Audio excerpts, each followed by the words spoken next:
Hello.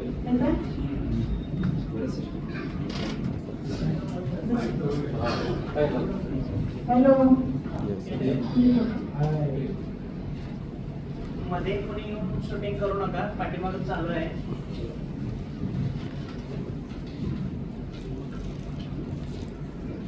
ही doctor Shubhada Bharde, कोल्हापूरची कन्या आहे. आता हॉलमध्ये उपस्थित सगळ्या केंगेन वॉटर प्रेमींना माझा नमस्कार. नमस्कार. माझी मी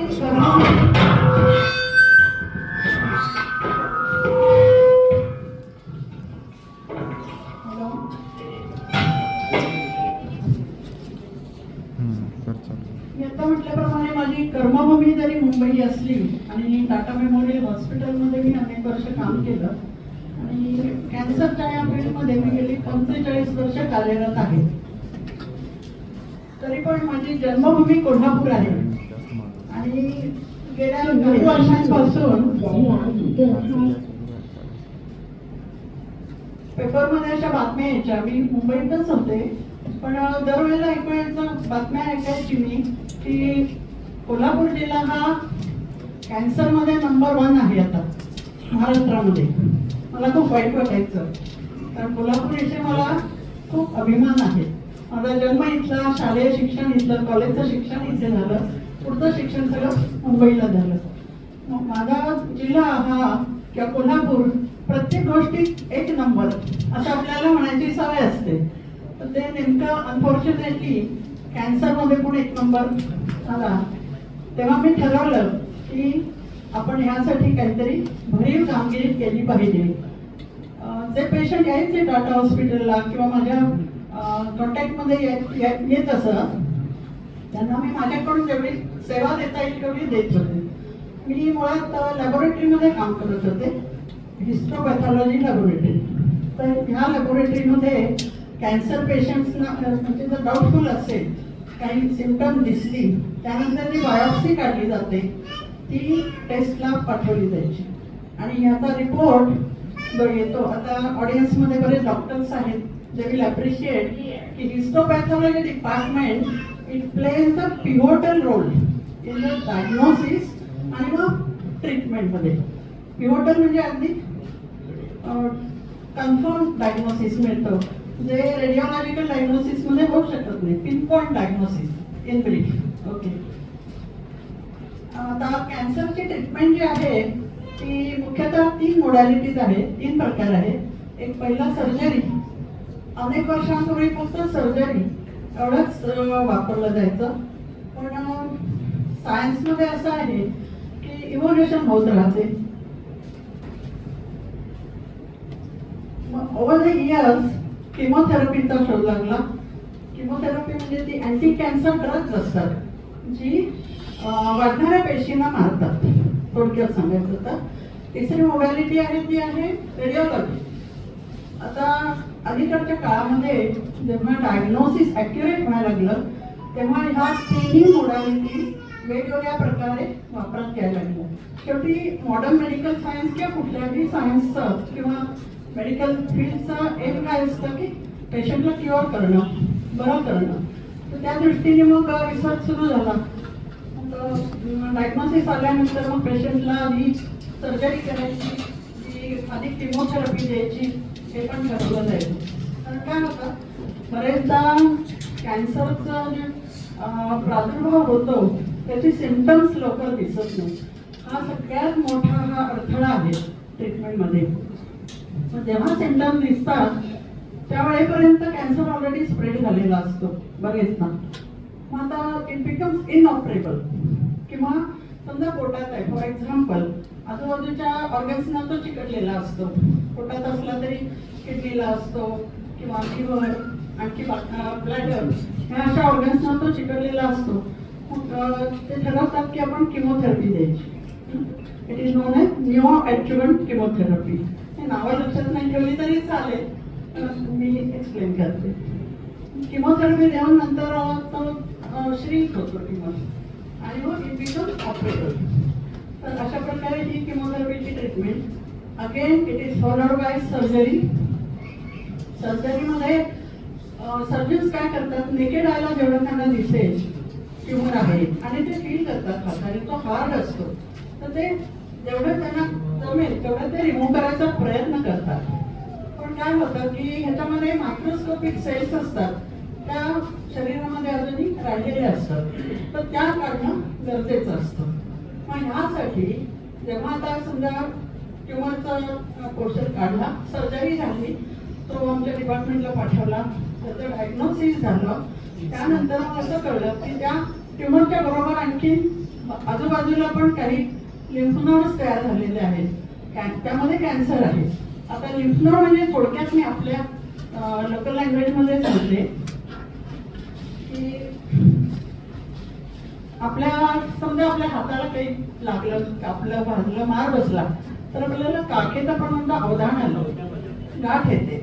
पायाला लागलं तर जांघेत गाठ येते. तसंच म्हणजे हा आपल्या शरीराचा मेकॅनिझम आहे प्रिव्हेन्शनसाठी, किंवा शरीर आपलं झगडतंय, जे काही झालंय आपल्याला त्रास झालाय त्याच्यापासून मुक्त होण्यासाठी.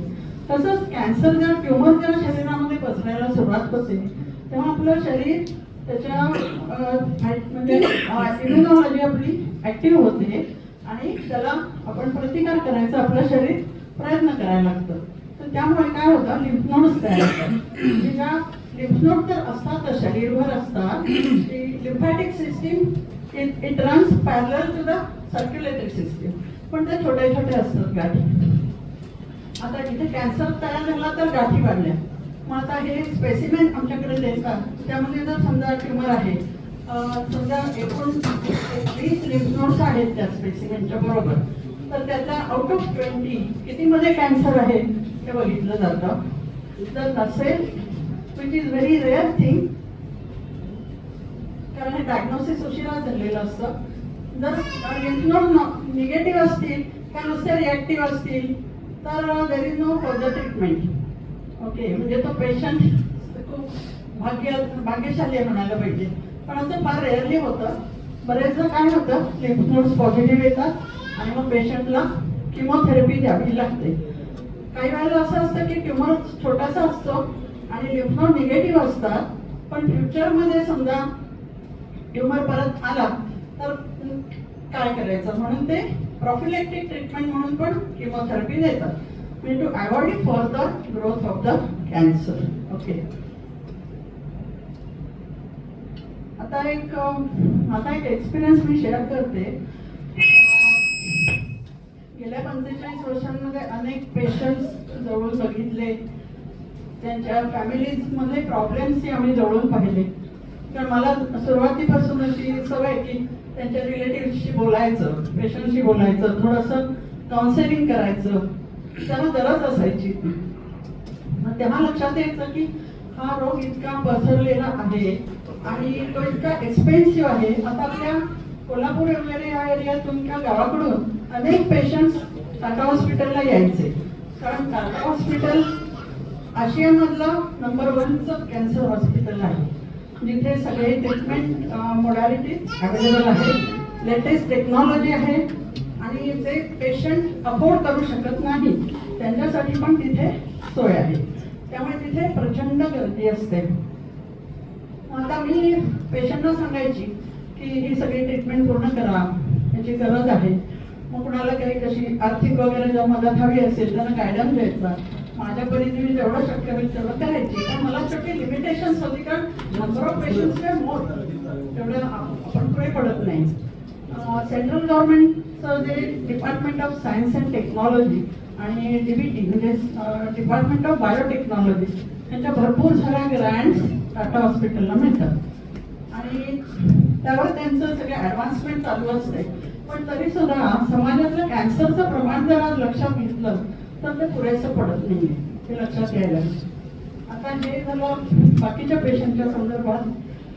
माझा थोडासा पर्सनल एक्सपिरियन्स जो मी पुण्यालाही बोलले होते, मला सुधीर सर म्हणाले होते की तुम्ही तो अवश्य सांगा, कारण ऑडियन्सला मी नवीन आहे, कोणाला फारशी माहिती नाही आहे माझ्या पर्सनल त्याच्याविषयी. तर माझ्या माहेरी एकूण 3 पेशंट्स कॅन्सर डिटेक्ट झाला, सासरी 4 जणांना झाला. ह्या 4 जणांमध्ये अनफॉर्च्युनेटली मिस्टर भारदेव होते. आणि इतके वर्ष मी जे सांगत आले की ट्रीटमेंट घ्या, मग रिकरन्स कमी होईल, तुम्ही काही काळजी करू नका, पूर्ण बरं झाल्यानंतर तुम्ही हे एक दुःस्वप्न होतं असं समजा आणि विसरून जा, असं जे काही मी उपदेश देत होते तो किती पोकळ होता ते मला जेव्हा माझ्या घरात कॅन्सर आला त्याचा सिरियसनेस मी अनुभवली. ओके, आता आपण एक बघूया की कोल्हापूर जिल्ह्यामध्ये कॅन्सरचं प्रमाण का जास्त आहे, त्याच्यावर विचार सुरू झाला. ठीक आहे, तर आता त्यामध्ये आपली इथली भौगोलिक संपत्ती जी आहे ती खूप चांगली आहे. पाणी भरपूर आहे, वॉटर रिसोर्सेस, हवामान छान आहे, जमीन काळी कसदार आहे आणि जी उसाला पोषक आहे. तर या सगळ्या कारणांमुळे कोल्हापूर जिल्ह्यामध्ये ऑन अन ॲव्हरेज 78% शेती आहे ती उसाची आहे. कारण त्याला काही फारसा मेंटेनन्स लागत नाही. बाकीच्या त्या फळबागा वगैरे असल्या की कसं शेवटी मेंटेनन्स जपायला लागतं लहान मुलांसारखं. ते द्राक्षांची बागेचं मी बघितले कारण माझे मेहणे ते करायचे. तसं उसाला तेवढा मेंटेनन्स नाही आहे आणि पीक नगदी उत्पन्न देणार आहे, त्यामुळे उसाची शेती भरपूर आहे. ओव्हर द इयर्स काय झालं की केमिकल्सचा अनिर्बंध वापर सुरू झाला. ओके, म्हणजे त्यातून पीक जास्त मिळावं, उत्पन्न चांगलं मिळावं यासाठी कीटकनाशकांची फवारणी, त्यामध्ये मग हे आलं फंगिसाईड, फंगस पण येतं. ओके, पेस्ट कंट्रोल, हे सगळे केमिकल्स आले, त्याची भरपूर फवारणी सुरू झाली. आणि जेव्हा हे प्रमाण वाढलं त्यानंतर इमिजिएटली नाही पण काय कालांतराने आता त्याचे दुष्परिणाम आपल्याला दिसून यायला लागले. त्यामध्ये काय काय झालं तर आता उसावर फवारणी झाली. ऊस म्हणजे ते स्टेम आहे त्या झाडाचं, त्याच्यापासून रस निघतो, गुळ निघतो, साखर होते. या सगळ्या ती केमिकल्स कॅरी फॉरवर्ड होतात. ती केमिकल्स काढून टाकण्याचं कुठलंही काम तिथे केलं जात नाही. तर आपण जे साखर खातो एक तर ती पांढरी आहे म्हणजे व्हाईट पॉयझन म्हणतो, रिफाईंड आहे, त्यात आणि परत ती केमिकल्स, त्यामुळे आणखी त्याचे दुष्परिणाम. दुसरं असं सांगता येईल की उसावर जे काय वर पानं असतात त्याला वाडं म्हणतात ना, वाडं, ते जनावरांना चारा म्हणून खायला दिलं जातं. आता ही जनावरं खातात, त्यांचं दूध आपण घेतो, त्यातून परत ते आपल्या पोटात जातं.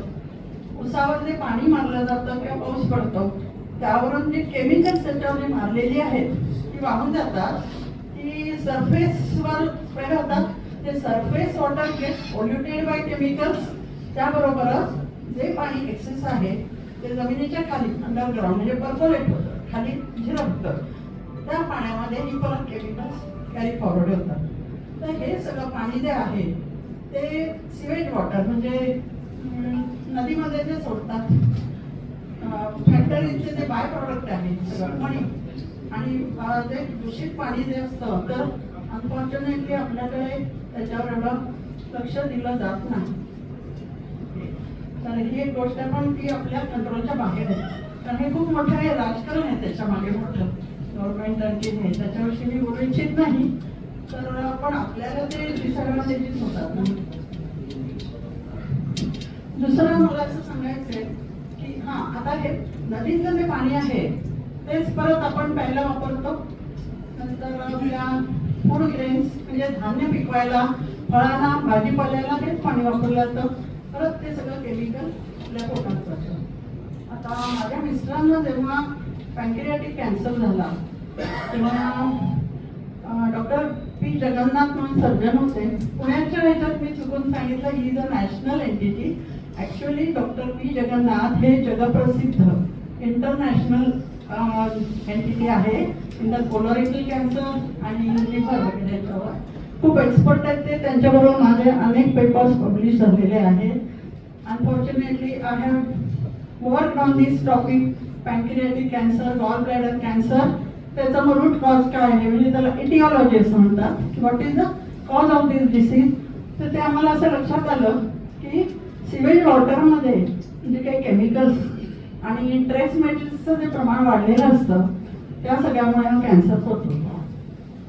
आणि मग मी डॉक्टर जगन्नाथनं विचारलं, माझ्या मिस्टरांची रिपल्स सर्जरी झाली. आता मी जेव्हा या फील्डमध्ये एंटर झाले तेव्हा मी अनेकदा ऐकलं होतं की आपल्या डिपार्टमेंटला जे स्पेसिमेन्स येतात ऑपरेटेड त्यामध्ये रिपल्स सर्जरीला खूप वेळ लागतो आणि अतिशय किचकट प्रक्रिया आहे. त्याला जवळजवळ 5 ते 6 तास लागतात सर्जरी व्हायला. ओके, मी डिटेल्स नाही आता सांगत आहे, जास्त जाईल म्हणून. तर ती सर्जरी डॉक्टर जगन्नाथने माझ्या मिस्टरांवर केली. पुढचे 8 महिने ते डिसीज फ्री होते फॉर्च्युनेटली. पण मी डॉक्टर जगन्नाथला म्हटलं की माझे मिस्टर तर काही व्यसन वगैरे करत नाही.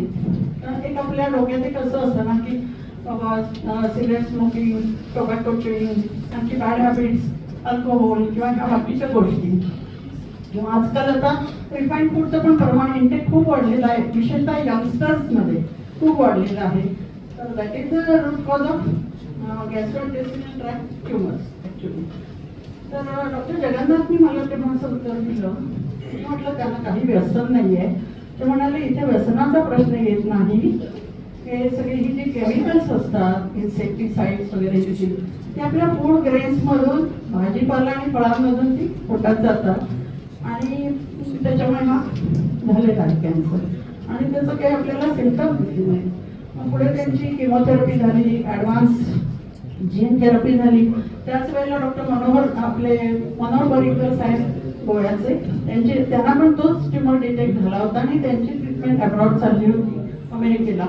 मी जगन्नाथला म्हटलं की आपण जाऊया तिकडे घेऊन, मॅक्सिमम चांगली ट्रीटमेंट त्यांना देऊया की कसंही करून ते वाचले पाहिजे. पण जगन्नाथ म्हणाले तिथे जाऊन सुद्धा ती ट्रीटमेंट मिळणार आहे जी आपण इथे देतो. मग लीलावती हॉस्पिटलला त्यांची सर्जरी झाली, पुढे सगळी ट्रीटमेंट झाली. But in the result after 2.5 years स्ट्रगलमध्ये मी हात खाली. आता मला असं मागे वळून आता असं वाटतं की जर मला हे कॅनगेन वॉटर आधी जर मिळालं असतं कदाचित आज पिक्चर वेगळं असतं. मग आता जे झालं ते होऊन गेलं, पण आता आपण पुढे बघायचे. तर आता पुढे जे काही कॅन्सर पेशंट्स आहेत त्यांच्यासाठी आपण काम करायचं हे माझ्या मनाने ठाम ठरवलं. आता कोल्हापूर जिल्ह्याचं मी सांगितलं कोल्हापूर जिल्ह्याचं मी सांगितलं ऊसाचं प्रोडक्शन. तसंच आपल्या बाजूचा जिल्हा जो आहे सांगलीमध्ये हॉर्टिकल्चरचं प्रमाण जास्त आहे, म्हणजे फळबागा जास्त आहेत.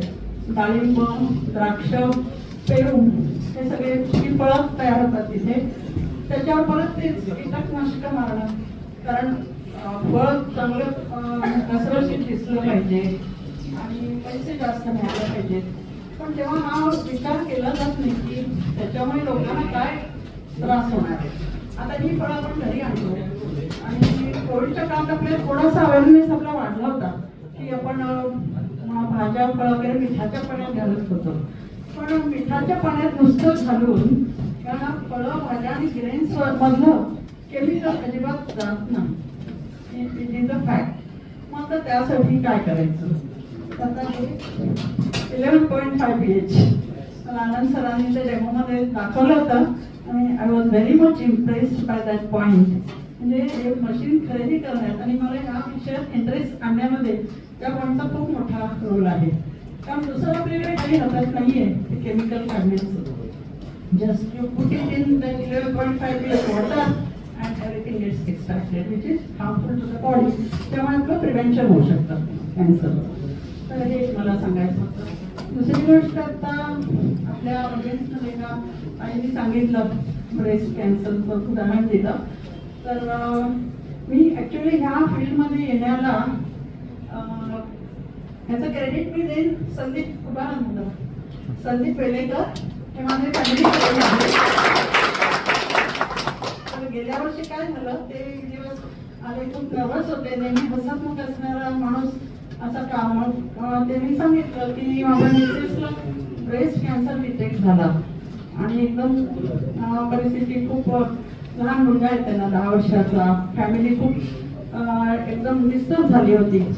मग त्यांची ट्रीटमेंट सुरू झाली, सर्जरी झाली, त्यानंतर किमोथेरपी सुरू झाली. किमोथेरपीचे साईड इफेक्ट असंख्य आहेत. त्याचं कारण मी सांगते की ही जी ड्रग्ज आहेत किमोथेरपीची ही प्रॉलिफरेटिंग सेल्सवर ऍक्ट होतात. म्हणजे नवीन ग्रोथ जिथे होते तिथे ती काम करतात.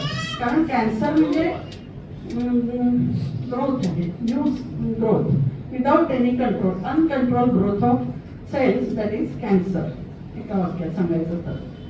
आता हे ड्रग्स जर दिली आहे ती it circulates throughout the body, कारण ती वेनमधून आपल्या शरीरात सोडली जातात सलाईन सारखी. आता ते जे ड्रग आहेत ते प्रत्येक ठिकाणी जातं, ट्युमरवर पण ऍक्ट करतं, simultaneously acts on the normal cells. आता आपल्या शरीरामध्ये नॉर्मली वाढणाऱ्या पण पेशी आहेत, उदाहरणार्थ हेअर फॉलिकल्स आहेत, स्किनचे सेल्स आहेत, नंतर आपला पूर्ण गॅस्ट्रो इंटेस्टिनल ट्रॅक, अन्ननलिका पूर्णापासून ते ह्याचे सगळ्याचं आतलं लायनिंग जे असतं ना ते डेलिकेट सेल्सनी बनलेलं असतं आणि त्या सेल्स रिजॉइनेट म्हणजे नवीन नवीन तयार होत असतात त्या. कारण प्रत्येक सेलला एक प्रोग्राम दिलेला असतो त्याच्या सेंटरमध्ये, DNA मध्ये, की ही सेल कधी वाढणार, किती कुठल्या ह्याच्यापर्यंत वाढेल, काय फंक्शन तिने करायचं आणि तिची डेथ कधी होणार, हे सगळं प्रोग्राम असतं सेलमध्ये. पण कॅन्सर सेलमध्ये हे सगळं अपसाईड डाऊन झालेलं असतं, कारण ते वाढतच राहतं आणि मग तो ट्युमर दिसतो. ओके, तर ह्या किमोथेरपीमुळे ह्या नॉर्मल पेशी सुद्धा सगळ्या मरतात. त्यामुळे काय होतं, हेअर फॉलिकल्सवर ऍक्ट होतं, त्यामुळे केस गळतात बऱ्याच पेशंटला. आणि ब्रेस्ट कॅन्सर वगैरे असतो त्याला तर किमोथेरपी द्यावीच लागते. आणि मी पण एक स्त्री आहे तर मी सांगू शकते की केसांविषयी स्त्री अतिशय सेन्सिटिव्ह असते. गळायला लागले तरी आम्हाला खूप त्रास होतो. आता ज्यांचे पुंजके हातावर पडतायत, मी असे बघितले अनेक पेशंट, माझ्या घरात पण आहेत 2 एक्झाम्पल्स अशी, तर त्यांना अतिशय दुःख होतं. दुसरा इफेक्ट आहे साईड इफेक्ट किमोथेरपीचा, आपलं ते अन्ननलिका आतलं लायनिंग पण त्यामुळे डॅमेज होतं, त्यामुळे मळमळणं, जुलाब, उलट्या, पचन होत नाही, काही घेतलं तरी खायची इच्छा होत नाही. मग in the result weight loss आणि डिप्रेशन खूप येतं, कारण ही कॅन्सरची ट्रीटमेंट आहे ही अतिशय कॉस्टली आहे. आता म्हणजे तुम्हाला सर्जरीसाठी ऍडमिट होणं वगैरे हे तर वेगळंच आहे, पण आता ज्या लोकांना इथे गावाकडे अवेलेबल नाही आहे ते लोक मुंबईसारख्या ठिकाणी जातात, पुण्याला शहरामध्ये जातात ट्रीटमेंटला, कोल्हापूरला येतात. मग त्यांच्या घरातलं सगळं डिस्टर्ब होऊन जातं वातावरण, कारण घरी मग लहान मुलं असली तर त्यांची अरेंजमेंट काय करायची, इथनं पेशंट जेव्हा येऊन राहायचं कोणी नाही, खूप खूप कॉम्प्लिकेशन आहे. मी ह्या स्वतः अनुभवले आणि त्याचा त्रास किती असतो ते मी खूप जवळून बघितलं, म्हणून मी हे तुमच्याशी शेअर करते. ओके, आता हे सगळं असताना त्याला खर्च पण खूप येतो किमोथेरपीच्या साईड इफेक्ट्सना सुद्धा. मग त्यापेक्षा मग आपली साध्या गोष्ट आहे की हे पाणी प्या आणि त्याचे साईड इफेक्ट तुम्ही कंट्रोल करा, जसं संदीपने केलं. संदीपचा स्वभाव चौकस आहे, तर जिथे गेला ट्रीटमेंटला तिथे 4-5 पेशंट बघले का बोलायचं, त्यांच्याशी इंटरॅक्शन होती चांगली, त्याला माहिती कळली की हे कॅन्गन वॉटर इथं मिळतं, ते दिल्यावर पेशंटची हेल्थ सुधारते. मग त्यांनी सुरू केलं, मला 3-4 महिने झाले ना द्यायला लागून, आणि आता ती त्याची मिसेस एकदम व्यवस्थित आहे. थोडासा आमच्या म्हटलं तर ह्याचं सगळ्याचं क्रेडिट आहे त्या कॅन्गन वॉटर आहे. आणि संदीपने मला इंट्रोड्यूस केलं, नंतर लोहार सरांनी आम्हाला एक्सलंट डेमो दिलं. एकदा डेमो घेऊन आमचं काही समाधान झालं नाही, माझ्यावर आणखी माझे मित्र पण होते ह्यामध्ये इंटरेस्ट असणारे, त्यातल्या एकाच्या मुलाला ब्लड कॅन्सर आहे, त्यामुळे मी त्याला फोर्स केला की तू चल ते बघ आणि त्याचा काय फायदा होतो तो तू ऐक त्यांच्याकडून, डेमो बघ आणि मग पुढे ठरव. त्याप्रमाणे तो आला, आम्ही 3-4 गेलो. पहिल्या ह्याच्यात मला काही डाऊट्स होत्या, कारण आपण बघितलं लगेच ऍक्सेप्ट नाही होत आपल्याला, आपण विचार करतो हे असं असेल का, काय असेल, थोडं एक्सपेन्सिव्ह आहे आणि हे घेतल्यामुळे काही साईड इफेक्ट्स होतील का ही भीती असते मनात. पण दुसऱ्या डेमोला मात्र सगळ्या डाऊट्स क्लिअर झाल्या लोहार सरांकडून आणि अरुण सुतार होते या दोघांनी मिळून छान गायडन्स दिला. आणि फायनली मी एका फाईन मोमेंटला मी डिसाईड केलं की हे मशीन आपण घ्यायचं. आता 3 आठवडे झाले माझ्या घरी हे मशीन आहे, मी रेग्युलरली त्यांनी सांगितलं त्याप्रमाणे ते घेते. ही गोष्ट खूप महत्त्वाची आहे की ते युटिलाइज कसं करायचं ह्याचं पण एक शास्त्र आहे, त्याचा प्रोटोकॉल आहे. सडनली तुम्ही 11.5 घेतलं तर तुम्हाला त्रास होणार. त्याच्यावर युट्यूबला पण बरेच व्हिडिओज आहेत की what are the side effects of having more alkaline water वगैरे. तर त्यांनी जसं सांगितलं तसं मी केलं, पण मला पर्सनल एक्सपिरियन्स 3च आठवड्यांचा आहे, फार मोठा नाहीये. पण मी एवढं सांगू शकते की या 3 आठवड्यामध्ये लाईव्ह वॉटर, जिवंत पाणी, ते मला लाईव्ह पेक्षा जिवंत हा शब्द फार आवडतो. पाणी मी रोज घेते. माझ्याबरोबरच मी माझ्याकडे घर कामाला येणाऱ्या त्या मुलीलाही देते. आमच्या दोघींचाही एक्सलंट एक्सपिरियन्स आहे जो मी आता शेअर करते थोडक्यात. मला 3 आठवड्यांमध्ये आपली बॉडी डिटॉक्स झाली, पूर्ण फ्रेश वाटायला लागलं. आता मला ह्या ऑडियन्समध्ये न ओळखणारे जे लोक आहेत त्यांनी एखाद्याने मला सांगावं की माझा एज किती असेल अंदाज.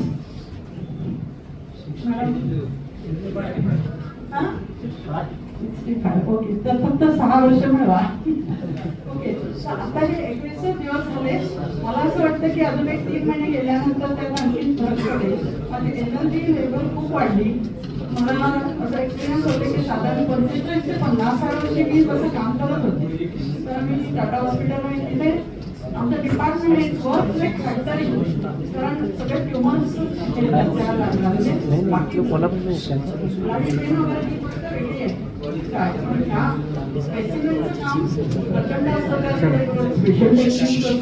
त्यानंतर मी जॉब करत असताना PhD केलं होतं. मला फॉर्च्युनेटली संधी मिळाली, ही खूप महत्त्वाची गोष्ट आहे. तर तेव्हाची जी माझी लेवल होती, एनर्जी लेवल, पहाटे 4ला उठून सुरुवात करायची. मुंबईचं लाईफ तुम्हाला सगळ्यांना माहिती आहे किती हेक्टिक आहे. 25 वर्ष मी लोकलनीच जाऊन येऊन केलं. त्यानंतर माझ्या मुलाला माझी काळजी वाटायला लागली. नंतर मग प्रवास थोडा सुखकर झाला. तर ह्या काळामध्ये मी जे काही काम केलं, पहाटे 4 वाजल्यापासून ते रात्रीपर्यंत 18 तास दिवसाचे मी कंटिन्युअस काम करायची ज्या एनर्जीने. तर ती एनर्जी आता हळूहळू यायला लागली असं मला जाणवायला लागलं. मला एक पुस्तक दिलंय कॅन्सर, ते आता मी वाचायला सुरुवात केली. तर पहाटे 4 वाजता उठून मी नोट्स काढायला सुरुवात केली. म्हणजे हा मला स्वतःला फायदा आला. दुसरं सगळ्यात महत्वाचं म्हणजे ब्रेनची हॅपी हॉर्मोन्स ऍक्ट होतात त्यांनी. हा माझा एक्सपिरियन्स आहे. तुम्ही आनंदी राहता. किती निगेटिव्हिटी तुमच्या आसपास असली तरी तुम्ही you can overcome that problem. हा एक महत्वाचा फायदा आहे. पण वय आपलं वर्षांनी वाढतं, पण ठीक आहे, पण तुम्ही किती ऍक्टिव्ह आहात, तुम्ही किती काम करू शकता, सोसायटीला तुम्ही काय देता, ह्या सगळ्या गोष्टी मॅटर करतात खूप मोठ्या प्रमाणात. ओके, माझ्याकडे जी कामाला बाई येते 14-15 ती कामं करते. तिला मी माझ्याबरोबर द्यायला सुरुवात केली. म्हणजे ते जिवंत पाणी जे आहे रोज सकाळी ती आधी की आम्ही दोघी काढतो आणि पितो. त्यानंतर ती मला 2 दिवसांनी सांगायला लागली की ताई मला इतके दिवस पहाटे जागेची सुरुवात यायची. म्हणजे या सगळ्या प्रॅक्टिकल डिफिकल्टीज आहेत, त्या मी तुमच्याशी शेअर करते. तर आता असं झालं की मला काही त्रास होत नाही, पोट छान साफ होत आहे, युरिन व्यवस्थित पास होत आहे, एनर्जी लेवल वाढली आहे. आम्ही 7व्या मजल्यावर राहतो, तर ती 3ऱ्या-4थ्या मजल्यापर्यंत चालत येते. तिथे पण काम आहे तिची. ती म्हणाली मी लिफ्टची वाट बघत नाही. तिच्या डोळा एक नेहमी लाल झालेला असायचा. काय प्रॉब्लेम काय होतं माहिती नाही मला, प्रॉब्लेम इन्फेक्शन असेल. ती म्हणाली आता गेले 3 आठवडे मला डोळा लाल झाला नाही एकदाही. इतकी ऍसिडिटी असायची, कारण वेळेला खाणं पिणं नाही, काही नाही. आवडायची तिला, खाऊन पिऊन काम करत काही नाही. तर कामाचं खूप हे होतं तिला लोड. आता आज ती मला सांगत होती की ऍसिडिटी एकदाही झाली नाही.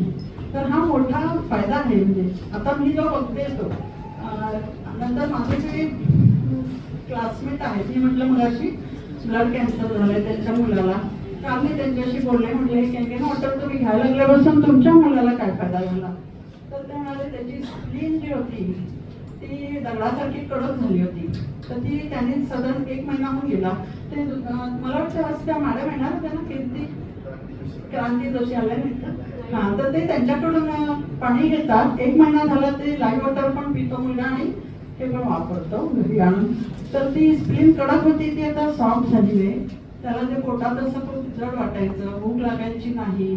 नंतर त्याच्या प्लेटलेट्स वगैरे कमी झाल्या होत्या, त्यामुळे पायावरच्या ब्लड क्लॉट झाल्यासारखं होतं, मारल्यावर कसं होतं ना तशा खुणा होत्या. तर हे सगळं कमी झालं म्हणून मला त्यांनी सांगितलं.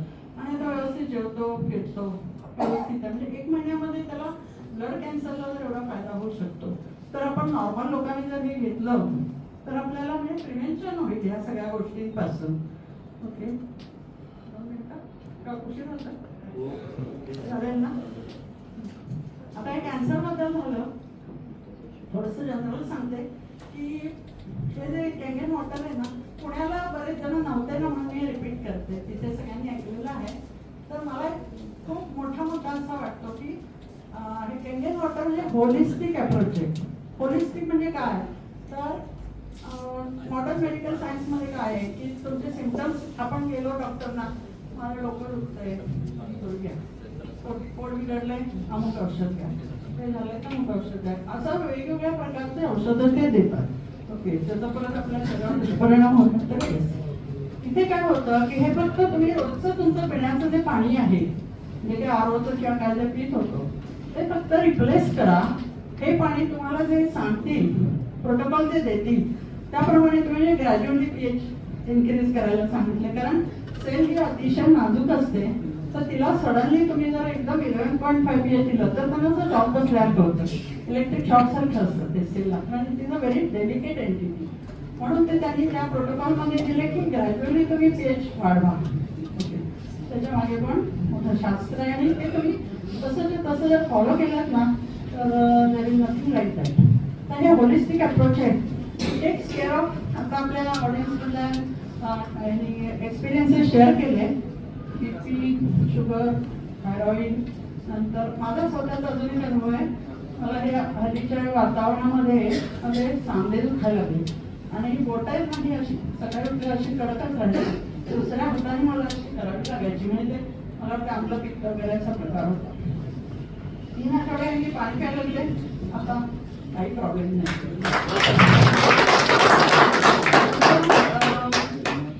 कोणी सरांनी सांगितलं की रुमाल लावला आणि ते दुखायचं थांबलं पायाला.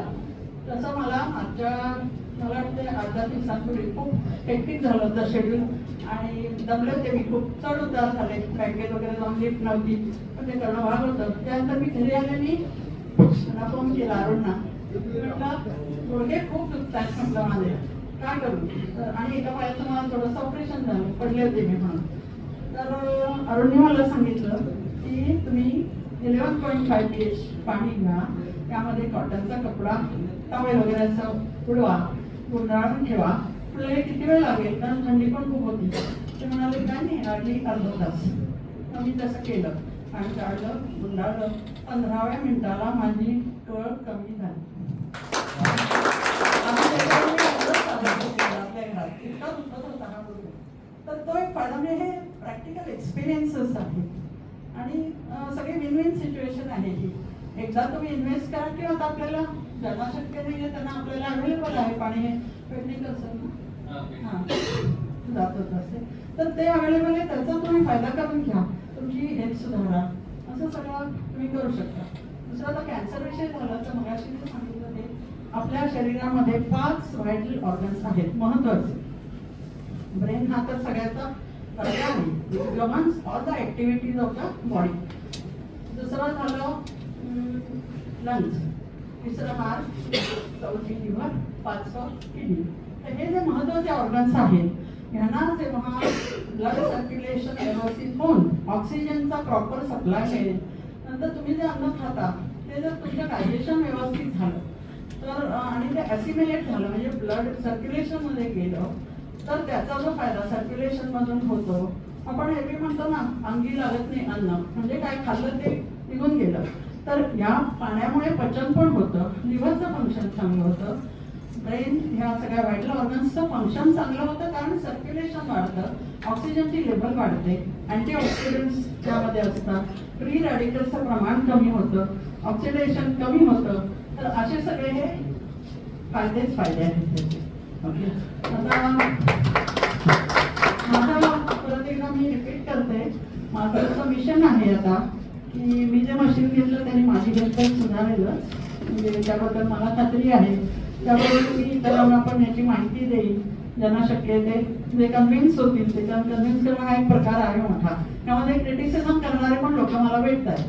तर जे घेतील ते लकी असतील आणि पाणी घेतील त्यांचं आरोग्य सुधारेल. आता माझं म्हणणं असं आहे की कॅन्सर पेशंटसाठी मी ते पाणी मोफत उपलब्ध करून देणार आहे. आपण जर ह्या मशीनमुळे देखील मार्केटिंग वगैरे मी अजून तो पार्ट बघितला नाहीये, पण जो काही इन्कम होईल ते पण पैसे मी कॅन्सर पेशंट्सच्या मदतीसाठीच वापरणार आहे. माय प्रॉमिस टू द सोसायटी. म्हणजे ते माझ्या मिस्टरांना ती श्रद्धांजली देण्याचा एक प्रकार असेल माझ्या मनात आहे. आता आपल्या कोल्हापूरमध्ये सरांच्या आणि सगळ्यांच्या तुमच्या प्रयत्नांनी ह्याचं मशीनची माहिती होत आहे, सगळं व्यवस्थित आहे. माझे एक क्लासमेट होते 2016 साली जेव्हा हे मशीन आलं इंडियामध्ये त्यांनी घेतलं, पण अनफॉर्च्युनेटली त्यांना त्याचं युटिलिटी कळली नाही, युसेज काय कसा करायचा काय. कारण ह्या सगळ्यामध्ये ज्युडिशियस यूज, ज्युडिशियस हा शब्द खूप महत्वाचा आहे. तारतम्य बाळगून तुम्ही त्याचा उपयोग करणं हे खूप महत्वाचं आहे. की पीएचचं पाणी कशासाठी, कुठलं काय. दुसरी एक महत्वाची गोष्ट मी विसरले सांगायला की ह्याचे बाय प्रॉडक्ट्स तेवढी इक्वली इफेक्टिव्ह आहेत. Not even a single drop to tested. आरोग्य आपण काय करतो ते ड्रेनमध्ये जातं, तसं काही नाहीये. पीएच 2.5 असेल, takes care of skin diseases, केस वाढतात त्यांनी. त्याच्यानंतर गार्गलिंग मोरल हे जे वाढतं.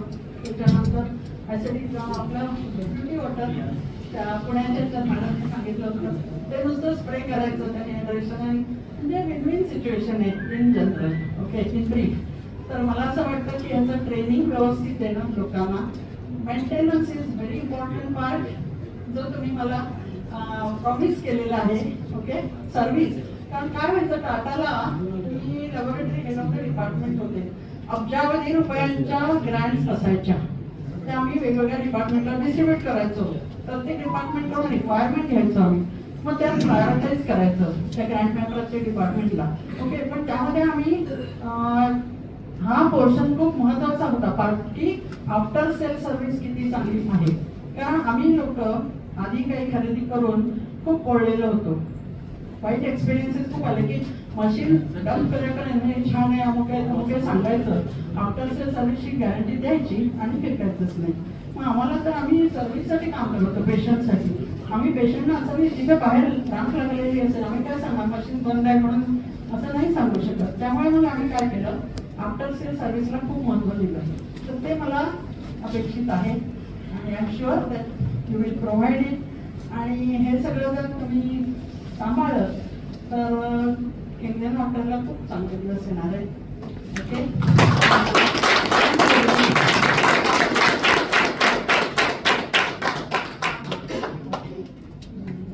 मुलगा माझा युरोपमध्ये असतो. मी जसा याचा एक्सपिरियन्स घेतला तसं मी त्याला सांगायला सुरुवात केली की तू पण आता हे मशीन घे आणि याचे असे असे फायदे आहेत. तर सध्या तो इंजिनियर आहे आणि इंजिनिअरिंगचं होतं म्हणजे काय स्वतःचा विचार कसं करायचा. त्यामुळे तो right no he is working on it आणि in the near future he will go for.